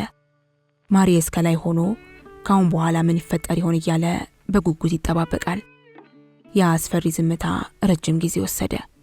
ከ1 ሰዓት በኋላ የውጭ በር ሲከፈትና ሲዘጋ ሰሙ። እስረኛው ለመነቃነቅ ሞከረ። ሞጃዋ መጣች አለ ቴናዴ። ይህን እንዳለ ባለቤቱ ግስላ መስላ ከክፍሉ ውስጥ ገባች። ፊቷ ተለዋውጧል። በንዴት ግላለች። ትንፋሿ ቁርጥ ቁርጥ ይላል። ከንፈሯን እየነከሰች ጭኗን ትጠፈጥፋለች። ያልሆነ አድራሻን ይሰጠን። አብሯት የሄደው ሽፍታ ቆመጡን እንደያዘ ተከትሏት ገባ። እስረኛውን ካልጀለጥኩ ብሎ ዳርዳር ይላል። ያልሆነ አድራሻ ብሎ ቴናዴ ሲጠይቅ ባለቤቱ ንግግሯን ቀጠለች። እርሱ የሰጠን አድራሻ ሰው የሚኖርበት አይደለም። ደግሞም በዚህ አካባቢ እርሱን የሚያውቅ ማንም የለም። ሴትዮዋ ይህን ተናግራ ትንፋሿን ለመሰብሰብ ቆም ካለች በኋላ እንደገና ቀጠለች። ውድ ባለቤቴ፣ ይህ ሰው አሞኝቷል። አየህ፣ ስላዘንክለት እኮ ነው እንዲህ አድርጎ የሚጫወትብህ። መልከ ጥፉ ሰው ቢሆንማ ከነነፍሱ ቀቅለው ነበር። ያን ጊዜ ነበር የሚለፈልፈውና ሳይደብቅ ልጅቷ የት እንዳለች የሚያወጣው። እኔ ብሆን በዚህ መንገድ ነበር የማወጣጣው። ወንዶች ከሴቶች ይበልጥ ሞኞች ናቸው የሚባለው በከንቱ አይደለም። ባለቤቱ ስትለፈልፍ ቴናዴ ቁና ቁና እየተነፈሰ ለአጭር ጊዜ ዝም ብሎ ቁጭ አለ። ቁጭ እንዳለ ግን በቀኝ እግሩ መሬቱን በማከታተል ይደበድባል። ከከሰሉ ፍም እሳት ላይ አይኑን ተክሏል። በመጨረሻ እስረኛውን በክፉ አይን እያየ ያልሆነ አድራሻ፣ ይህ የሚያዋጣ ይመስልሃል ሲል በኃይል ጮኸበት። ጊዜ ለማግኘት ነው ሲል እስረኛውን በተራው ጮኸበት። ወዲያው መላ አካሉን ለማላቀቅ ሰውነቱን በኃይል ነቀነቀ። ለካስ ከአንድ እግሩ በስተቀር ቀስ እያለ ሰውነቱን ከታሰረበት አላቆ ኖሯል። አንዳንድ ጊዜ በአጋጣሚ የሚሆንን ነገር ለማመን ያስቸግራል። አንድም ቀን ምላጭ ተሸክሞ የማይሄደው ሰው ያን ዕለት በአጋጣሚ ጥፍሩን በምላጭ ከቆረጠ በኋላ ምክንያቱን ሳያውቀው ምላጩን ከቤት ውስጥ እንደማስቀመጥ ከኪሱ ውስጥ ጨምሮታል። የኮዜትን አድራሻና መልእክት ለመጻፍ ቀኝ እጁን ሲያላቅቁለት ቀስ ብሎ ሳይታይ ምላጩን ከኪሱ ያወጣል። በምላጩ የታሰረበትን ገመድ ቀስ እያለ ይቆርጣል። ገመዱን በሙሉ የቆረጠው እንደሆነ ባጉል ሰዓት እንዳይነቁበት የግራ እግሩን የታሰረበትን ገመድ ሳይቋጥር ይተወዋል። ለመንቀሳቀስ እንደሚችል ካረጋገጠ በኋላ ነበር ገመዱን ሳይቆርጠው የተወው። ሰዎቹ ኪሱን ሲፈትሹ ምናልባት ምላጩን በመዳፉ ጨብጦ ይዞት ሊሆን ይችላል። ሌሊቱ በጣም ይበርድ ስለነበር ሰዎቹ ከክፍሉ ውስጥ ከተሰባሰቡ በኋላ እሳት ያያይዛሉ። ለምን እንደሆነ አይታወቅም። ምናልባት እስረኛውን ለማጥቃት ብለው ያዘጋጁት ሊሆን ይችላል። አንድ የእንጨት እጀታ ያለው ትልቅ ብረት ከእሳቱ ረመጥ ውስጥ ስለነበር በጣም ይግላል። 7ቱ ሰዎች ጊዜ አግኝተው እርሱ ላይ ከመረባረባቸው በፊት አባባ ሸበቶ ቶሎ ብሎ ያንን በረመጡ የቀላውን ብረት አንስቶ ይይዛል። ቴናዴ፣ ባለቤቱና የተቀሩ ሽፍቶች ፈርተውና ተደናግጠው ከነበሩበት ወደ ኋላ ሸሸታሉ። የሚያደርጉትን አጥተው አይናቸው ተቅበዘበዘ። አባባ ሸበቶ ያንን የጋለውን ብረት ወደ ላይ ሲያነሳው ከዋክብት የመሰሉ ብልጭታዎች ከፍሙ ብረት ይንጠባጠቡ ጀመር። አሁን ቀስ ብሎ ግራ እግሩን አላቀቀ። ሌላው አስገራሚ ነገር ደግሞ ልክ በዚያችው ሰዓት ፖሊሶች ዝግጅታቸውን አጠናቀው ከክፍሉ ውስጥ ለመግባት ተሰናድተው ኖሮ እስረኛው ድምጹን ከፍ አድርጎ የሚከተለውን ይናገራል። ታሳዝናላችሁ። የኔ ህይወት እስከዚህም ተጨናንቀውና ተጠቦ የሚያድኑት አይደለም። እናንተ እንደገመታችሁት እኔን አስፈራርታችሁ የፈለጋችሁትን ለማውጣጣት ነበር። የፈለጋችሁትንም እንድጽፍላችሁ ተመኝታችኋል። ለማለት የማልፈልገውንም እንድናገር ለራሳችሁ ቃል ሳትገቡ አልቀራችሁም እንበል ካለ በኋላ ንግግሩን አቋርጦ ከግራ ክንዱ ላይ ያረፈውን እጅጌ ወደ ላይ ሰበሰበው። ቀጥሎም ወደፊት ዘረጋው። ያንን በቀኝ እጁ ይዞት የነበረውን የጋለ ብረት ከስጋው ላይ ሲያሳርፈው ሰውነቱ ጨሰ። ሽታው ገለማቸው። ማሪየስ የሚያየው ነገር በጣም ስላስደነገጠው ልቡ ቶሎ ቶሎ ይመታ ጀመር። ሽፍቶቹን በፍርሃት ተዋጡ። የእስረኛው ፊት ግን ጨምደድ እንኳን አላለም። ግራ እጁ ላይ የጋለ ብረት አርፎበት ሲጠበስና ሲጨስ ፊቱን ፈካ አድርጎ ወደ ቴናዴ አዞረው። ጭንቀቱንና ስቃዩን እንደ እንጀራ ውጦ በጥላቻ ሳይሆን በፍቅር አይን ቴናዴን አየው። የተረገማችሁ ራሳችሁን ፍሩ እንጂ እኔን አትፍሩኝ ብሎ የጋለውን ብረት ከሰውነቱ አንስቶ በመስኮት ወደ ውጭ ወረወረው። ብረቱ ውሃ ላይ ስላረፈ ጭስ ሲወጣ በመስኮት ታየ። እስረኛው አሁን የፈለጋችሁትን ልታደርጉኝ ትችላላችሁ አላቸው። እስረኛው ባዶ እጁን ነው የቆመው። በሉ ያዙት ብሎ ቴናዴ ሲናገር ከሽፍቶቹ ሁለቱ ከግራና ከቀኝ እስረኛውን ትከሻ ያዙ። ፊቱን የሸፈነ አንድ ሰው ከፊቱ መጥቶ ቆመ። ማሪየስ ከላይ ሆኖ በዝግታ የሚናገሩ ሰዎችን ድምፅ ሰማ። አሁን ማድረግ ያለብን አንድ ነገር ብቻ ነው፣ ሰውየውን መግደል ሲል ቴናዲዬ ይኸው ነው አለች ባለቤቱ። ቴናዲዬ ዝግ ብሎ ወደፊት ተራመደ። የጠረጴዛውን ኪስ ከፍቶ ትልቁን ካራ ሲያወጣ ማሪየስ የሽጉጡን ቃታ ሳብ አደረገ። ወደ መሬት ሲመለከት አንድ ወረቀት ከቤቱ ጠረጴዛ ተቀምጦ አየ። ከወረቀቱ ላይ ሰዎቹ መጥተዋል የሚል ቃል በወፍራሙ ተጽፏል። ወረቀቱን ከዚያች ስፍራ የጣለችው የቴናዲዬ ትልቋ ልጅ ነበረች። አንድ ሐሳብ መጣለት። ሐሳቡን በቋፍ ላይ ያለውን ችግር የሚፈታ መሰለው። ተበዳዩንም ነፃ የሚያወጣና ወንጀለኞቹን የሚያድን መሆኑን አመነበት። ቶሎ ብሎ ከነበረበት ወርዶ ወረቀቱን አንስቶ ጠቀለለው። ሽፍቶቹና አባባ ሸበቶ ወደ ነበሩበት ክፍል በቀዳዳ ወረወረው። ቴናዲዬ ፍርሃቱን ዋጥ አድርጎ በቆራጥነት ካራውን ይዞ ወደ እስረኛው ሲያመራ ነበር ወረቀቱ ከመሬት ዱብ ያለው። አንድ ነገር ወደቀ ብላ ሚሲስ ቴናዲዬ ስትጮህ ምንድነው እሱ ሲል ባሏ ጠየቃት። ሮጣ ሄዳ ወረቀቱን አንስታ ለባሏ ስትሰጠው ከየት መጣ እንዴት ብሎ ከዚህ ሊገባ ቻለ ሲል ራሱን ጠየቀ። ሞኝ አለ ሴትዮዋ። ከየት ሊመጣ ይችላል? በመስኮት ነው የተወረወረው ስትለው ቴናዲዬ ቸኩሎ ወረቀቱን ገላለጠው። ብርሃን ካለበት ይዞት ሄደ። የልጁ የኢፖኒን የእጅ ጽሑፍ ነው። የታባቷ ሰይጣን አለ። ቀጥሎ ለባለቤቱ ምልክት ሲሰጣት ቶሎ ብላ ወደ እርሱ መጣች። ከወረቀቱ ላይ የተጻፈውን አሳያት። ከዚያም ቶሎ በይ መሰላሉን አላት። የሰውየውን አንገት ሳንቆርጥ ስትለው አሁን ጊዜ የለንም ሲል ተናገረ። እስረኛውን አንቀው ይዘው የቆሙት ሽፍቶች አባባ ሸበቶን ለቀቁት። የገመድ መሰላል ከመቅጽበት በመስኮት በኩል አንጠለጠሉ። መስኮት ላይ ከነበረው ወፍራም አንጠልጣያ ጋር የያዙት። እስረኛው ምን እንደሚሆን አላስተዋለም። እርሱ ጸሎት ወይም ቅዠት ላይ ነበር። መሰላሉ በትክክል ከታሰረና ከተንጠለጠለ በኋላ ጌታው ወደዚህ ናስቲ ሲል ቴናዲዬ አባባ ሸበቶን ጠራው። ከዚያም ወደ መስኮቱ ሮጠ። ማን በመጀመሪያ እንደሚወጣ ዕጣ እንጣል እንጂ አለ አንዱ ሽፍታ። ጅሎች ናችሁ መሰለኝ፣ ለምን ጊዜ ታባክናላችሁ? ቶሎ ብላችሁ ስማችንን ጻፉና ጠቅልሏ ታዲያ። የተጠቀለሉትን ከዚያ ቆብ ውስጥ ጣሏቸው ብሎ ቴናዲዬ ሲናገር የኔ ባርኔጣ ይሻላችሁም ሲል ጎርነን ያለ ድምፅ ከበር ላይ ቆሞ ተናገረ። ሁሉም ፊታቸውን ወደ በሩ አዞሩ። የተናገረው የፖሊስ አዛዥ ዣቬር ሲሆን እርሱም ባርኔጣውን አውልቆ በቀኝ እጁ ይዟል። የጣዎቹን ትኬት እንዲጨምሩበት ባርኔጣውን ገልብጦ ነው ያዘው። ዣቬር ምልክት ሲሰጣቸው የጦር መሳሪያ የያዙ ብዙ ፖሊሶች ከክፍሉ ውስጥ ገቡና ሽፍቶቹን በሙሉ ያዟቸው። ክፍሉ ውስጥ በርቶ የነበረው ሻማ አንድ ብቻ ነበር። ብዙ ሰው ከክፍሉ ውስጥ ሲገባ የበዛ ጥላ በማጥለሉ ክፍሉ በይበልጥ ጨለመ። ስለዚህ አንዱን ከሌላው ለመለየት አስቸገረ። ቢሆንም የሁሉንም እጅ በብረት ሰንሰለት እንዲያስሩ ዣቬር አዘዛቸው። በሉ ወደዚህ ኑ የሚል የሴት ድምፅ ተሰማ። ሚሲስ ቴናዲዬ ነበረች። ባሏ ከለበሰችው ሰፊ ካባ ስር ተሸሽጓል። ቀጥላም ለማንኛውም ጠንቀቅ በሉ አለች። በኋላ ግን ሁሉም ሽፍቶች ያለማንገራገር እጃቸውን ሰጥተው ሲጠፈሩ በማየቷ ፈሪ ሁሉ ስትላጉረመረመች። ዣቬር ፈገግ አለ።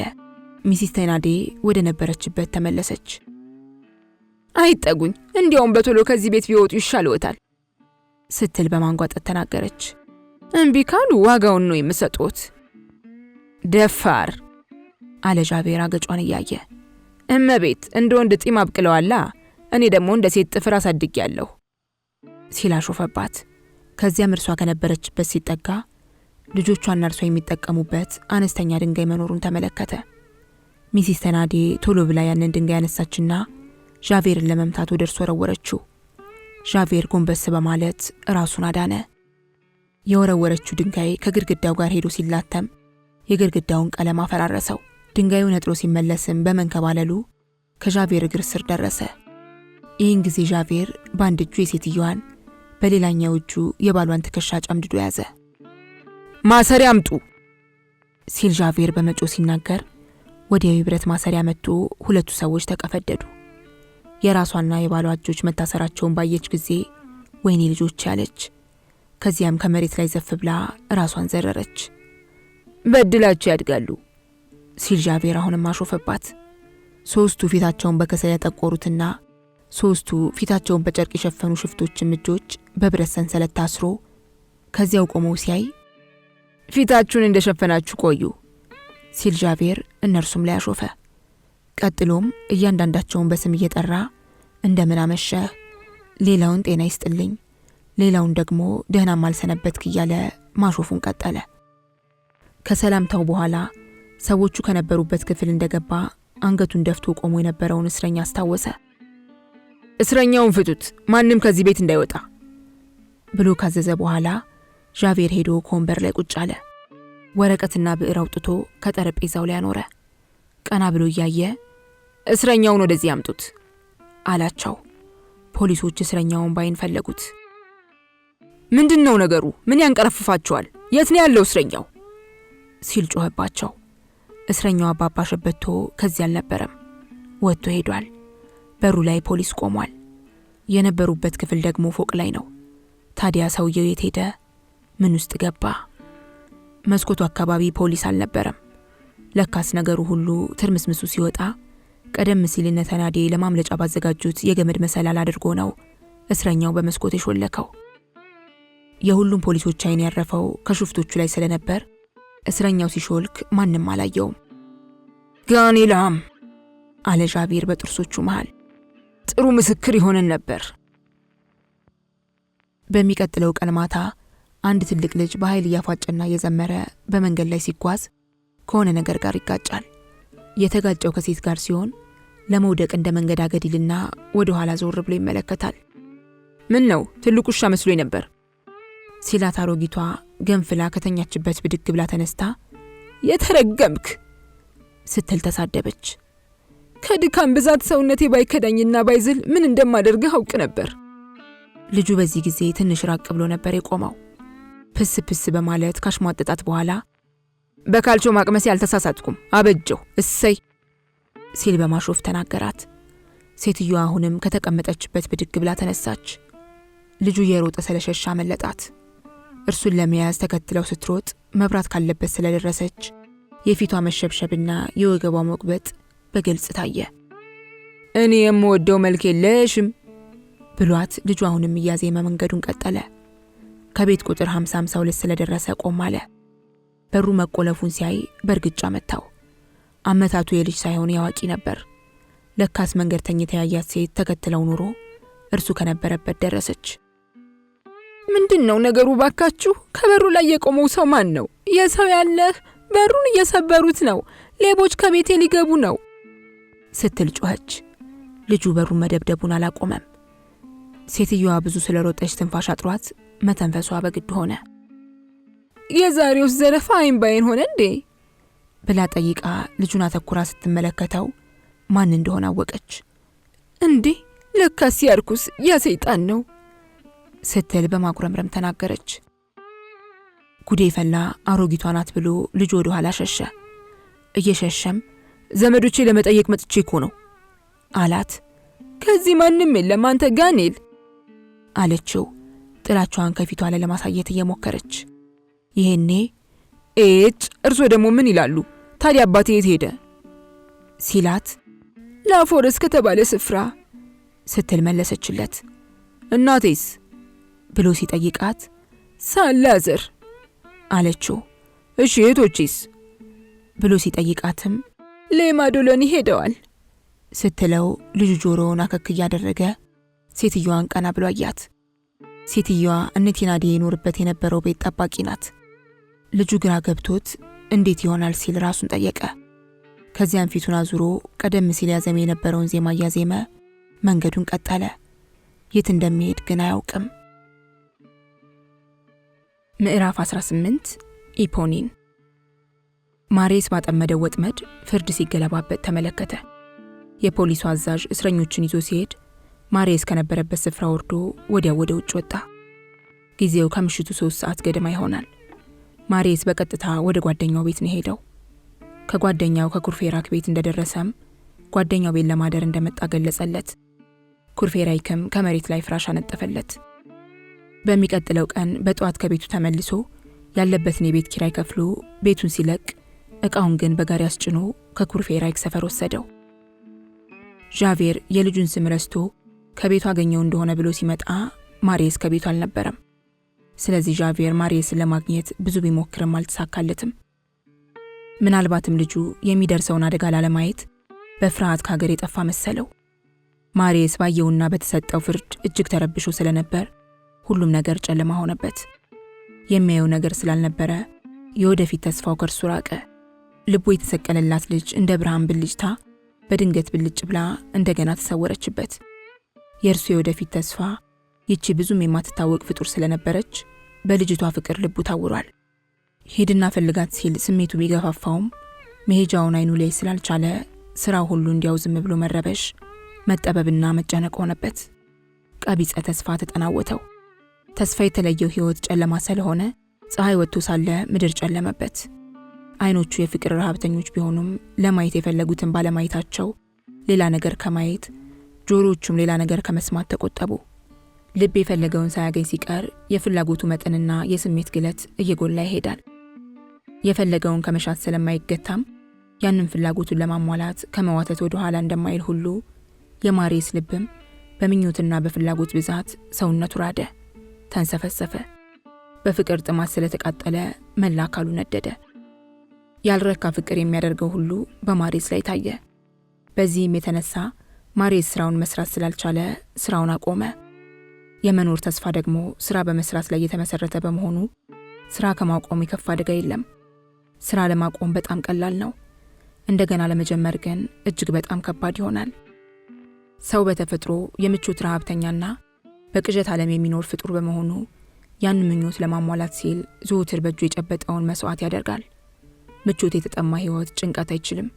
ምክንያቱም ርህራሄ የሚጎዳ ክፋት ደግሞ የሚያጸድቅ ምግባረ ሰናይ ሆኖ የሚታይበት ጊዜ ስላለ ነው። አንድ ሰው ስራ ካቆመ ምንጩ ደረቀበት ማለት ሲሆን፣ የገቢ ምንጭ ከደረቀ ደግሞ ያረኩ የየዕለት ፍላጎቶች ተከማችተው ያስጨንቃሉ፣ ያሳብዳሉ። ይህም ወደ ወንጀል ቢከፋም ራስን ወደ ማጥፋት ይመራል። ማሪየስም ከእንዲህ ያለ ወጥመድ ውስጥ እየገባ ነበር ለማለት ይቻላል። በውኑ ሆነ በህልሙ በአይነ ህሊናው የሚያየው አንድ ነገር ብቻ ነበር፣ ልጅቷን። ማርማር የሚል አንድ ሀሳብ ብቻ ነበር ጭንቅላቱ ውስጥ የቀረው። ይኸውም እርሷም ትወደኛለች የሚለው ተስፋ። እርሱም መውደዷን የገመተው በአመለካከቷ ነበር። ገና ብቅ ሲል እንዳኮረፏት ፍቅረኛ አይኗ ይንከራተታል። ስለዚህ የትም ትሁን የት እርሱን እንደምታሰላስል ገምቷል። እርሱ ዘወትር በህልሙ እንደሚያያት ሁሉ ማን ያውቃል እርሷን በህልሟ ታየው ይሆናል። አንዳንድ ጊዜ ያፈቀረ ከጭንቀቱና ከስቃዩ የሚላቀቀው የሚመኘውን በጎ ነገር በማሰብ ነው። የእርሷ ሀሳብ እኔን እንደሚያስጨንቀኝ ሁሉ እርሷን በእኔ ሀሳብና ፍቅር ትጨነቃለች እያለ ከጭንቀቱ ውስጥ ደስታ ይቸልስበታል። የእርሷ ፍቅርና ሀሳብ ጭንቅላቴ ውስጥ እየገባ እንደሚበጠብጠኝ ሁሉ የእርሷም ጭንቅላት በእኔ ሀሳብ ይበጠበጣል በማለት ዘወትር መንፈሱን ያረካል። ብዙ ቀናት አለፉ። ነገር ግን ተስፋ የሚሰጥ ምንም አይነት አዲስ ነገር አልተገኘም። ቀኑ እየገፋ ሲሄድ ፍቅራቸውን የማግኘቱ ዕድል እየመነመነና የተስፋ ጭላንጭሉ እየጠበበ ሄደ። እንዴት አላንድ ቀን እርስ በራሱ ሲነጋገር ዳግም አላያትም ማለት ነው ሲል ራሱን ጠየቀ። ፓሪስ ከተማ ውስጥ በእውነቱ እጅግ የሚደነቅ አንድ የአትክልትና የአበባ ስፍራ አለ። ከሰፊው የመዝናኛ ስፍራም እንደ ኩሬ ያለ ነገር አለ። ሆኖም ወደዚህ ስፍራ የሚወስደው መንገድ አመቺ ስላልነበረ ብዙ ሰው ወደዚህ አልሄደም። ከዕለታት በአንዱ ቀን ማሪየስ የብቸኝነት ስሜት ክፉኛ ስላጠቃው እግሩ እንደመራው ዝም ብሎ ይጓዛል። ሳይታወቀው ከዚያ ውብ ስፍራ ሲደርስ ፍቅረኛዬ ወደዚህ ቦታ መምጣት አለባት ሲል አሰበ። እምነቱን ልብ ብለው ሲያጤኑት የጅል ይመስላል። እርሱ ግን ከመመላለስ አልቦዘነም። ዣቬር ከዚያች ቤት ውስጥ በፈጸመው ተግባር ድል ያደረገ ይመስላል፣ ግን አልነበረም። በመጀመሪያ ደረጃ እነዚያ ሽፍቶች ይዘውት የነበረው እስረኛ ባለመያዙ በጣም ተናዷል። ሽፍቶቹ እንደዚያ የፈለጉት ሰው ምናልባት የበላይ ባለስልጣኖችም የሚፈልጉት ሰው ሊሆን ይችላል ብሎ ጠርጥሯል። ስለዚህ ማምለጥ የሌለበት ሰው አምልጧል በሚል ተቆጭቷል። ይህን ሰው ለመያዝ ሌላ ዕድል መጠበቅ እንዳለበት አምኗል። ማሪየስን ሲፈልግ ኢፖኒን ያገኘው። ከተያዙ ሽፍቶች መካከል ደግሞ አንዱ መንገድ ላይ አምልጦ ተሰውሯል። ፖሊሶቹም ሆኑ የፖሊስ መኮንኖች እስረኛው እንዴት ብሎ ሊሰወር እንደቻለ አልገባቸውም። ሰውየው ማምለጡ የታወቀው ከእስር ቤት ሲደርሱ ነው። ዣቬር በዚህም ተበሳጭቷል። የማሪየስ ጉዳይ ብዙ ባያስጨንቀውም ማሪየስ በእርግጥ ጠበቃ ነው ወይስ አይደለም የሚለው ጥያቄ ግን ዘወትር አሳስቦታል። ለማንኛውም የታሰሩ ሰዎችን ጉዳይ ፍርድ ቤት ማየቱን ቀጠለ። ማሪየስ አልፎ አልፎም ቢሆን ከሜሴማ ቢዩፍ ቤት በስተቀር ከሌላ ሰው ቤት አይሄድም። ሰዎቹ ኑሮ ስላልተስተካከለላቸው ሁለቱም ስሜታቸው ቀዝቅዞ ለመኖር የነበራቸው ጉጉት እየደከመ ሄዷል። ሰውየው በማጣት እህል የሚቀምሱት በቀን አንድ ጊዜ ብቻ ሆነ። ሳቂያ በዙ የነበሩት ሰውዬ ዛሬ ኩርፊያ ይቀናቸው ጀመር። ወጣቱና ሽማግሌው መንገድ ላይ በድንገት ከተገናኙ እጅ ነስቶ ከመተላለፍ ሌላ ቆም ብለው አያወጉም። ይኸው ነው፣ ችግር ሲበዛ የሚወዱትን ባልንጀራ እንኳን ያስጠላል። ለዚህ ነበር ሁለቱ የጥንት ወዳጆች ዛሬ ሰላምታ በመሰጣጠት ብቻ የሚተላለፉት። ሁለቱም ግላዊ የሆነ ችግር ነበረባቸው። እኛ የቀድሞ ጄኔራል የዛሬ የቤተ ክርስቲያን ሰው እድሜያቸው ወደ 80 ቢጠጋም የሚተዳደሩት አበባ በመሸጥ ነበር። ሰሞኑን ዝናብ ስለጠፋ የአበባ ተክሎቻቸው እንደመጠውለግ ብለውባቸዋል። ከጉድጓዱ ቀርቶና አበባቸው ከነበረበት ስፍራ አምጥቶ ለማጠጣት አቅሙ የላቸውም። አንድ ቀን በማታ ከቤታቸው ውጭ ቁጭ ብለው ሳለ ወደ ሰማይ አንጋጠው ቁጭ ብለዋል። ምሽቱ ጸጥ በማለቱ ቢያስፈራም ከዋክብት ደምቀው በመታየታቸው ልቦናቸው ይመሰጣል። ሆኖም ምን ነው ትንሽ እንኳን ቢዘም ጤዛ እንኳን ይጥፋ፣ አትክልቴ እኮ መድረቁ ነው፣ ከጉድጓዱ ቀርቶ ይህን ሁሉ አትክልት ማጠጣት ይደክማል እያሉ ሲቆዝሙና ሲያሰላስሉ ድምጽ ይሰማሉ። አባታችን አትክልቱን ውሃ ላጠጣልዎት? ቀና ቢሉ ቀጭን መልከ መልካም ልጅ ካጠገባቸው ቆማለች። ልጅቷ መልስ ሳትጠብቅ ባልዲ አንስታ በአካባቢው ከነበረ ጉድጓድ ውሃ ማውጣት ጀመረች። እየተመላለሰችም አትክልቱን ሁሉ ውሃ አጠጣችው። ሰውየው በጣም ደስ አላቸው። ልጅቷ አትክልቱን ስታጠጣ የተቀዳደደው ቀሚሷ በውሃ ራሰ። ሰውየው አሳዝናቸው ብድግ ብለው ሄደው እግዚአብሔር ይባርክሽ በማለት ግንባሯን ሳሙ። ሰውየው በዚህ አላቆሙም። አንቺ የተባረክሽ፣ አበቦቼን እንዳጠጣሽ እንደ አበባ የሚያምር ነገር ይስጥሽ ሲሉ መረቋት። እርሷ ግን የለም እኔ ሰይጣን እንጂ የተባረክኩ ልጅ አይደለሁም፣ ሆኖም ቀረ ለኔ ልዩነት አያመጣም አለቻቸው። ምን አይነት እድል ነው! ምስኪን በመሆኔ ምንም ነገር ላደርግልሽ አልችልም፣ ልረዳሽ ብችል ምንኛ ደስ ባለኝ ሲሏት ሊረዱኝ ከፈለጉ ይችላሉ አለቻቸው። እንዴት ብለው ጠየቋት። ሚስተር ማሪየስ የሚኖርበትን አድራሻ ይንገሩኝ አለቻቸው። ይህን ጊዜ ሽማግሌው ስላልገባቸው የቱ ማሪየስ ሲሉ ጠየቋት። እዚህ እንኳን እርሶ ቤት ይመላለስ የነበረው ወጣት ስትላቸው ሽማግሌው ከቤታቸው ይመላለስ የነበረው ማሪየስ የተባለ ወጣት ማን እንደሆነ ለማስታወስ ሞከሩ። ከአጭር ጊዜ በኋላ ግን አዎ አሁን አስታወስኩት ሲሉ ተናገሩ። የማንን አድራሻ እንደፈለግሽ ገባኝ። ማሪየስ ፐንትመርሲን አይደለም የምትዩ? አዎ እርሱ የሚኖረው ለካስ ከዚያ ቤት ለቋል። እኔ እንጃ አሁን የት እንደሚኖር እንኳን አላውቅም ብለው ሰውየው ከተቀመጡበት ሲነሱ ካጠገባቸው ሰው የለም። ልጅቷ ሄዳለች። ሽማግሌው ፍርሃት ስላላቸው ከአንድ ሰዓት በኋላ ከክፍላቸው ውስጥ ገብተው ተኙ። ከዕለታት ባንዱ ቀን ጠዋት ማሪየስ ከሽርሽር መልስ የህሊና ረፍት ሲያገኝ ስራ ለመስራት የሚችል መስሎት ወደ ስራ ቦታ ይሄዳል። በዕለቱ ከእንቅልፉ እንደነቃ ካልጋው ወርዶ የትርጉም ስራ ለመስራት ጥረት ቢያደርግም ሐሳቡ አልሰበሰብ ስላለው ነበር ተነስቼ ከቤት ልውጣና ስመለስ ስራዬን ለመስራት ሞክራለሁ ያለው። ሄዶ የነበረውም ቀደም ሲል ወደ ተጠቀሰው የሚያምር ግን የሚሄጃው መንገድ አስቸጋሪ ወደ ሆነው የአትክልት ስፍራ ነበር። ከስፍራው ሲደርስ ልብስ አጣቢ ሴቶች ይንጫጫሉ፣ ወፎች ዝማሪያቸውን ያሰማሉ። ሴቶቹ ጉልበታቸውን ሲያፈሱ አዋፍ በደስታ ያዜማሉ።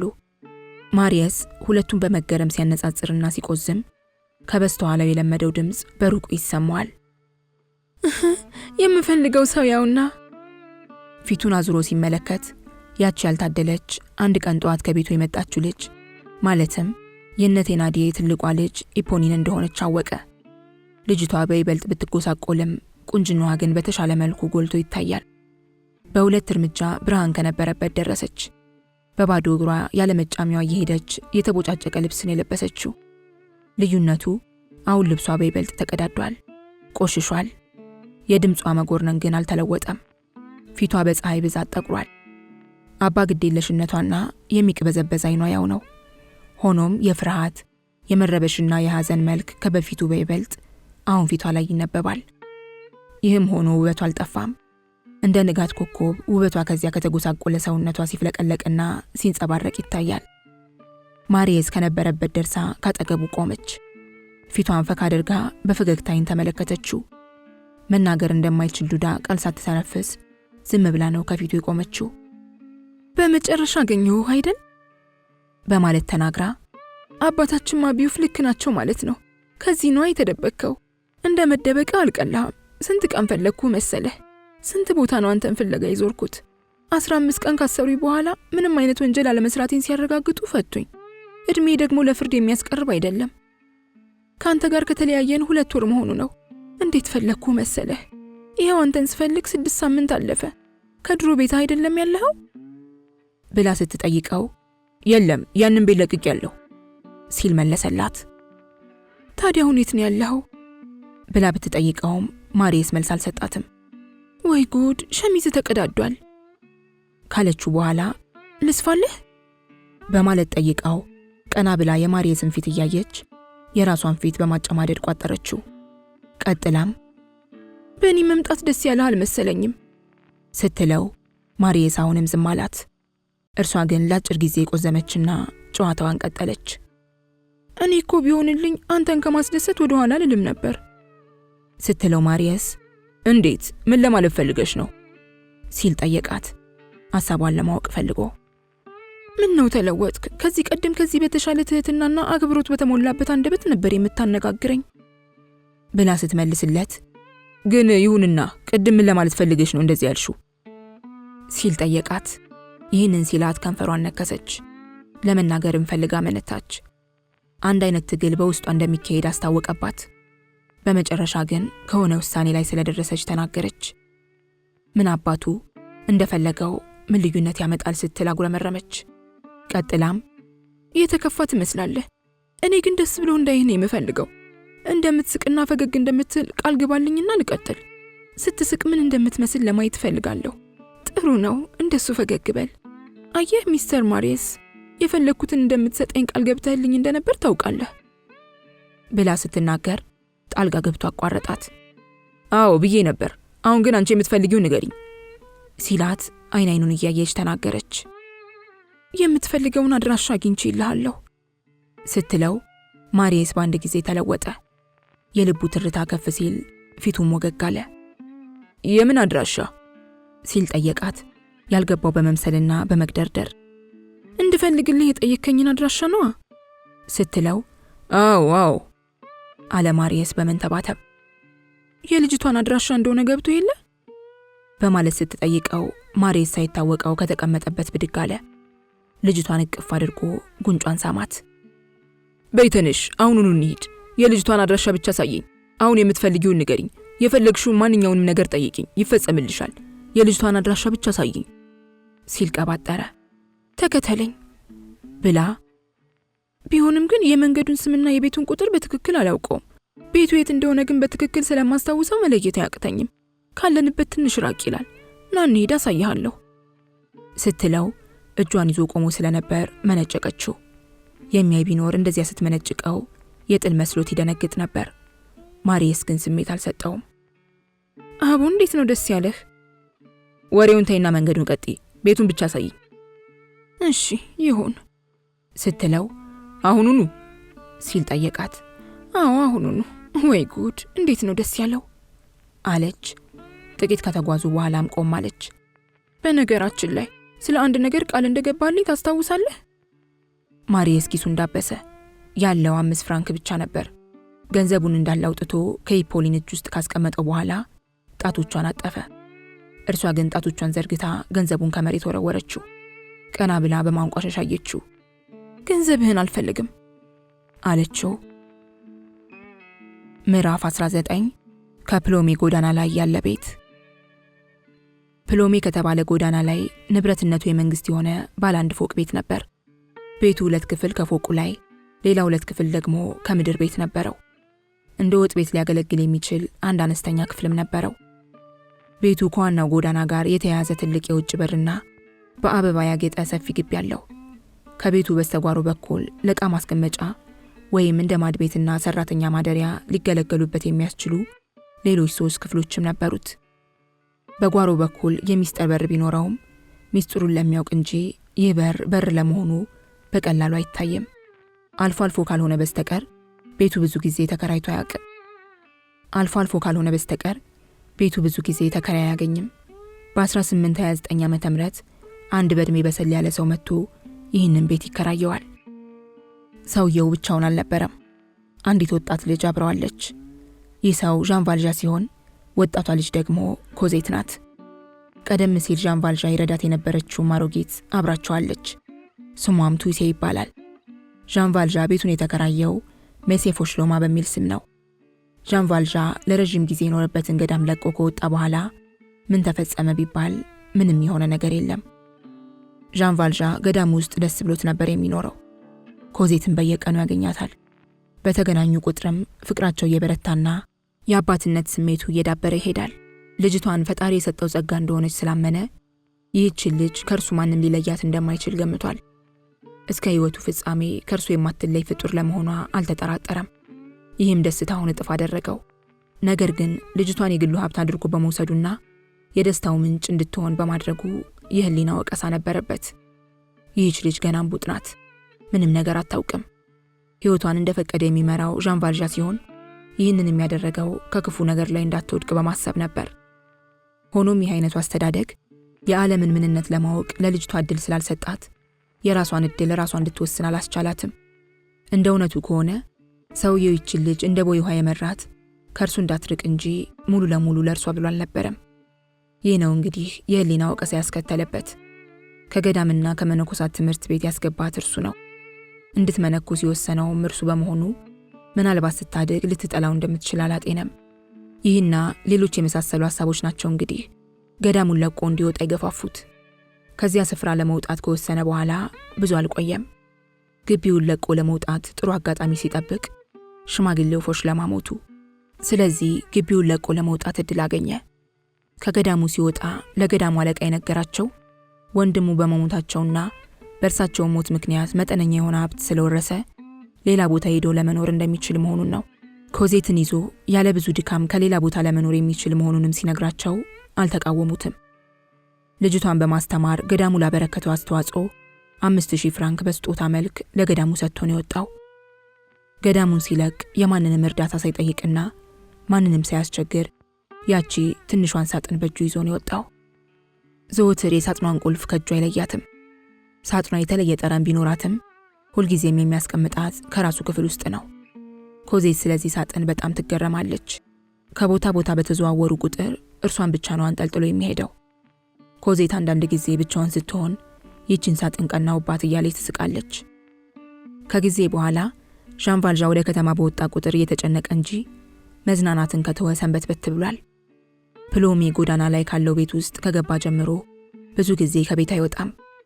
ከዛ ቤት ውስጥ እያለ የሚታወቀው ሄልት መስሊ ፎሽሎማ በሚል ስም ነው። ከዚህ ቤት ውስጥ እየኖረ ከሌላ ሰፈር ሌሎች 2 አነስተኛ ቤቶችን ይከራያል። አልፎ አልፎ ወደ እነዚህ 2 ቤቶች ተራ በተራ እየሄደ አንድ ጊዜ ከአንደኛው በሌላ ጊዜ ደግሞ ከሁለተኛው ቤት 1 ወር አለበለዚያም 2 ወር ኮዜትን ይዞ ይቀመጣል። አሮጊቷን ግን ይዟት አይሄድም። ይህንንም የሚያደርገው ከፖሊሶች ለመሰወር ነበር። ኮዜት ገዳም ውስጥ እያለች ስለ ቤት አያያዝና አስተዳደር ትምህርት ስለቀሰመች ቤቱን የምትመራው እርሷ ናት። ዣን ቫልዣ ብዙውን ጊዜ የሚቀመጠው በጓሮ በኩል ከሚገኙ ክፍሎች ውስጥ ሲሆን ኮዜት ግን ከትልቁ ቤት ውስጥ ፎቅ ላይ ነው የምትሆነው። ዣን ቫልዣ በየቀኑ የኮዜትን እጅ እየያዘ ከዚያ ከተንጣለለውና በአበባ ካጌጠው ግቢያቸው ውስጥ ይንሸራሸራሉ። ወደ ከተማ የሚወጡበት ጊዜ ግን እጅግ ውስን ሲሆን ዘወትር እሁድ ወደ ቤተ ክርስቲያን ይሄዳሉ። ሁል ጊዜም የሚሄዱት ራቅ ብሎ ወደሚገኝ ቤተ ክርስቲያን ሲሆን ከእግዚአብሔር ቤት በሚሄዱበት ጊዜም ዣን ቫልዣ ሳያቋርጥ ለቤተ ክርስቲያኑ እርዳታ ይሰጣል። ከቤተ ክርስቲያኑ ሲወጣ የኔ ቢጤዎች በብዛት እየመጡ ይከቡታል። ኮዜትን ይዞ ነዳያንን መጎብኘትና የታመሙትን መጠየቅ ያስደስተዋል። ነገር ግን እንግዳ ከቤታቸው መጥቶ አያውቅም። የቤት ቀለብ የምትሸምተው ቱሴ ናት። ዣን ቫልዣም ይሁን ኮዜት እንዲሁም ቱሴ ወደ ውጭ ሲወጡም ሆነ ሲገቡ በጓሮ በር በኩል በሚገኘው ድብቅ በር ስለሚጠቀሙ ከዋናው ጎዳና በኩል ያለው ሰው እነ ዣን ቫልዣ ከዚያ ለመኖራቸው ብዙም አያውቅም። ዋናው በር ዘወትር እንደተዘጋ ነው። ከትልቁ በር አካባቢ ያለው አትክልት ስለማይከረከምና ሳሩም ስለሚጋሽብ ቤቱ ሰው የሌለበት ወና ቤት ይመስላል። ኮዜት ከገዳም ስትወጣ ልጅ ነበረች። ከዚያ የወጣችው ልክ 14 ዓመቷን ጨርሳ ሲሆን ይህ ዕድሜ ልጃገረዶች ደረስን የሚሉበት የሚቅበጠበጡበትና አንዴም እንደማፈር አንዳንዴም እንደ መድፈርና መሽኮርመም የሚያበዙበት ጊዜ ነው። አስቸጋሪ የሆነ የዕድሜ ዘመን። ኮዜት በዚህ ዕድሜዋ ቁንጅናዋ ብዙ ባይታይም የደስ ያላት ልጅ ስትሆን ሰውነቷ ቀጠን ብሎ ከቁመቷ ዘለግ ያለች ናት። ሲያፈጡባት ፈራ ተባ ትላለች። እንደ ገዳም ያለ የልጃገረድን ልብ የሚያሸፍት ስፍራ የለም። ከዚያ የሚኖሩ ልጃገረዶች ልቦና ወዳልታወቀ አቅጣጫ ነው የሚመራው። ልባቸው የራሱን ቧንቧ እየሰራ ሞልቶ ለመፍሰስ አቅም ሲያንሰው ይታፈናል። አቅምና ዕድል ሲያገኝ ግን ከመጠን በላይ ሞልቶ ይፈሳል። ይህ ውጣ ውረድ ነው እንግዲህ ልጃገረዶችን ከመጠን በላይ እንዲቅበጠበጡ የሚያደርጋቸው። ኮዜት ከገዳም ስትወጣ የገባችበት ቤት እስከዚህም የሚያዝናና አልነበረም። የብቸኝነት ስሜቱ ከገዳሙ ምንም ያህል አይሻል። ግቢው ሰፊ ቢሆንም በአጥር የተከበበ ነው። ከገዳሙ የሚለየው እጅግ በጣም የሚያማምሩ ወጣቶች በመንገድ ሲያልፉ ለማየት ማስቻሉ ነው። ሆኖም ግን ኮዜት ገና ልጅ መሆኗን አንርሳ። አባቷን ማለትም ዣን ቫልዣን በጣም ትወደዋለች። ከልብ ነው የምታፈቅረው። ሰውየው መላ ጭንቅላቷን ሲይዝ የግቢው ማማር አይኗን ማርኮ ይዟል። ቢራቢሮ እያባረረች ስትሮጥ ቆይታ ትንፋሽ አጥሯት ወደ ዣን ቫልዣ ስትመለስ ውይ እንዴት ብለው ነው ያስሮጡኝ ትለዋለች። ይህን ብላ ስትጠጋው ግንባሯን ይስማል። ጊዜ ባለፈ ቁጥር ኮዜት የሕፃንነት ዕድሜዋን ረስታ ጠዋትና ማታ ስለማታውቃት እናቷ ነፍስ ትጸልያለች። እነ ሚስተርና ሚሲስ ቴናዴ እንደ ህልም ነው የሚታዩት። ዣን ቫልዣን ያገኘችበትንና ውሃ ልትቀዳ የሄደችበትን ምሽት አጥርታ ታስታውሰዋለች። ዣን ቫልዣ ሕይወቷን ካዘቅት እንዳወጣው ማትረሳም። የዣን ቫልዣ ልጅ ትሁን አትሁን በግልጽ የምታውቀው ነገር የለም።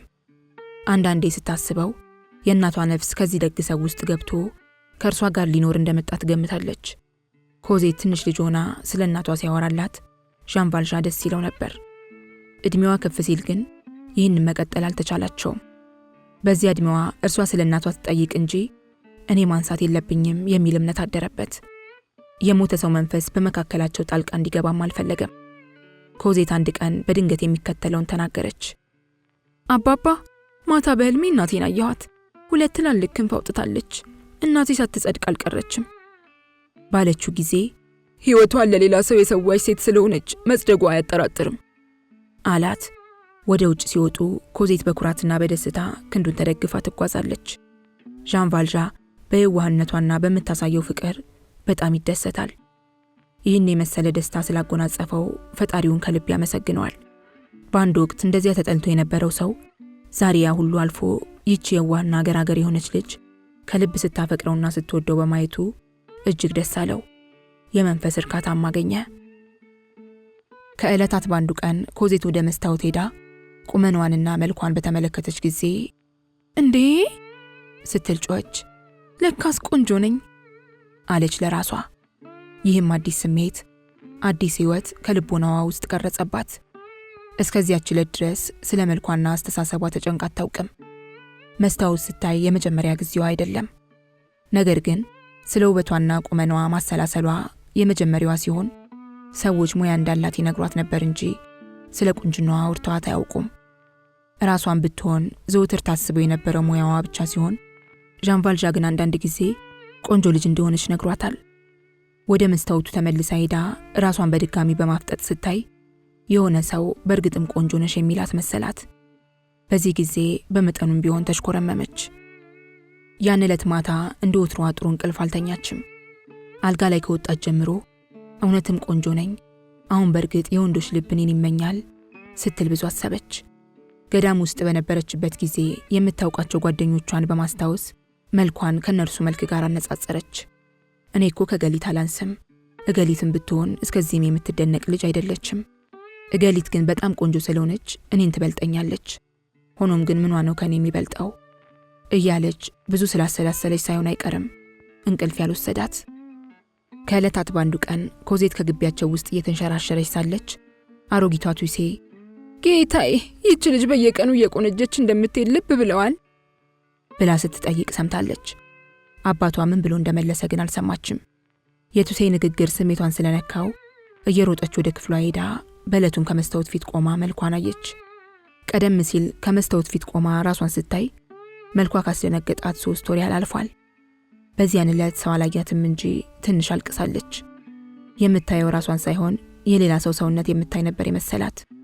ያን ዕለትም ቆንጆ ለመሆኗ ለሁለተኛ ጊዜ ስላረጋገጠች መስታወቱና ቱሴ የመሰከሩት ነገር ትክክል እንደሆነ አልተጠራጠረችም። ቅርጿ፣ የቆዳዋ ቀለም፣ ጸጉሯ፣ አይኗ፣ ጥርሷ፣ አፍንጫዋ ሁሉ ይቀር የማይባል ውበት ስለነበረው ቁንጅናዋ እንደ ጠዋት ፀሐይ ማብራቱን መድመቁን አስተዋለች። ወደ አበባው ስፍራ ተመልሳ ስትሄድ ወፎች ስለ እርሷ ውበት የሚዘምሩ መሰላት። ይህን ጊዜ ራሷን እንደ ንግሥት ለመቁጠር ቃጣት። ከክፍሏ ስትመለስ ዣን ቫልዣን ማጢኖ ባያት ጊዜ ልቡ ደነገጠ። የኮዜት ውበት ቱሴት እንዳለችው በየቀኑ እየፈካ መሄዱን ቀደም ሲል የተገነዘበው ቢሆንም ያን ዕለት ግን እጅግ በጣም አስደነገጠው። እርሱን እንደዚህ ያስደነገጠው ውበት የወጣቶችን ቀልብ በቀላሉ ሊሰርቅ እንደሚችል በመገንዘቡ ነው። እንዴት ቆንጆ ናት አለ ለራሱ ሳይታወቀው። መጨረሻዋ ምን ይሆን? ማን ይሆን ከኔ ነጥቆ የሚወስዳት ሲል ራሱን ጠየቀ። መልስ ግን አላገኘም። በሚቀጥለው ቀን እውነትም ቆንጆ ነኝ ስትል ኮዜት ለራሷ ነገረች።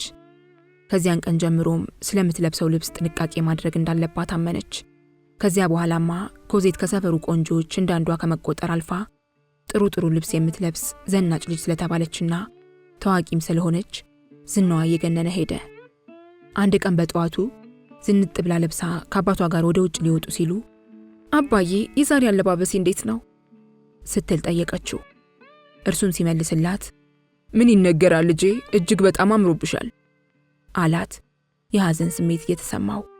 የተነገረውን መልስ ከሰጠበት ቀን ጀምሮ አባዬ ካንተ ጋር ከቤት መዋሉ ደስ ይለኛል ትል የነበረችዋ ልጅ ሰበብ አስባብ እየፈጠረች ስሯዋ ሁሉ ልሂድ፣ ከቤት ልውጣ የሚል ሆነ። እውነቷን ነው። ቆንጆ ሆና ቆንጆ ለብሶ ከቤት መዋል ምን የሚሉት ፈሊጥ ነው። የቆንጆ ልጅ ልብ አንዴ ከሸፈተ ዳግም መልሶ ለማፈን ይከብዳል። ይገርማቸዋል። እንዲህ አምራ ሸፍታና የመስከረም አበባ መስላ በታየችበት ጊዜ ነበር እንግዲህ 6 ወር ሙሉ ጠፍታበት ማሪየስ በድንገት ያያትና ያገኛት።